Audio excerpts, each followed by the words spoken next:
Press go, move forward.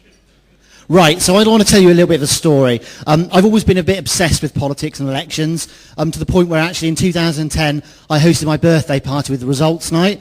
I've definitely looked more gangster in my life, and obviously it wasn't the best birthday present I've ever had. But this particular story starts back in 2011, when late one night, after procrastinating a lot on Wikipedia, we've all done it, been up there late at night, I stumbled upon this journal article by a previous lecturer of mine as an undergraduate. Simon Cowell as Prime Minister. And it got me thinking, what would have to happen for this dystopian future to end up as our reality? What would have to go wrong to deliver us into this absolute evil? Okay, so here it is. This is a mostly hypothetical confluence of events that, if they happened, would lead us there. So it all starts with an interview on Newsnight where he's asked his range of opinion on different sets of issues, and not before long, his name is trending on Twitter. A lot of tweets saying just how good he is. And this is followed by a press conference for Britain's Got Talent, and this, frighteningly, is genuine television footage. Hang on. I'm not the Prime Minister yet. I'm not the Prime Minister yet.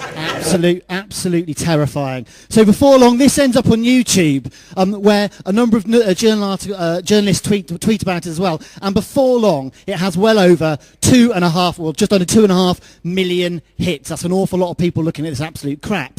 The Sun wades in on the basis of this, and people start asking each other, is this actually a possibility? Could we end up in this awful situation? So before long, 4 Facebook groups end up with a total of 2 million likes in between them. It's really beginning to take on now. The Sun newspaper prints an article for Simon Cowell's new vision of Britain. Horrifying. Piers Morgan tweets saying, this is a terrible idea, at which point Alan Sugar, his nemesis, responds saying, I'll personally commit £1 million to make sure that happens. The Guardian, for all their sins, publishes a story asking, can Simon Cowell save democracy? Which brings me to my next point. Now, I don't know if anyone in the audience knows how to set up a political party, but it turns out it's actually pretty easy.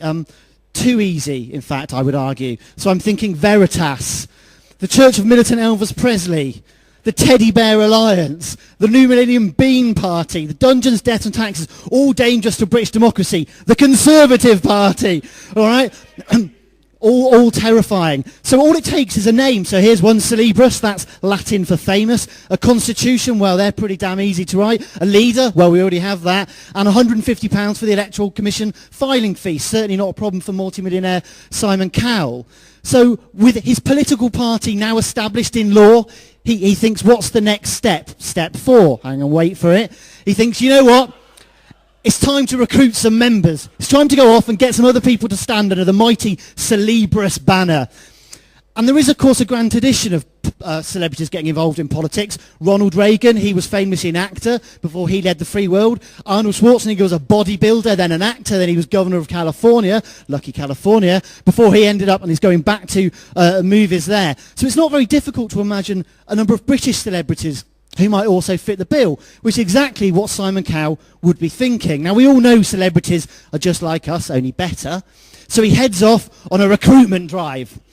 First up, we have that bastion of Britishness, Stephen Fry, recently named Britain's most trusted celebrity by Roxy Gaming. He's made PPC for Norwich. Cheryl Cole beats, not literally, although we do know that's her MO. She beats a candidate to be elected to Gateshead. Bono, well, he's got to make an appearance somewhere, isn't he?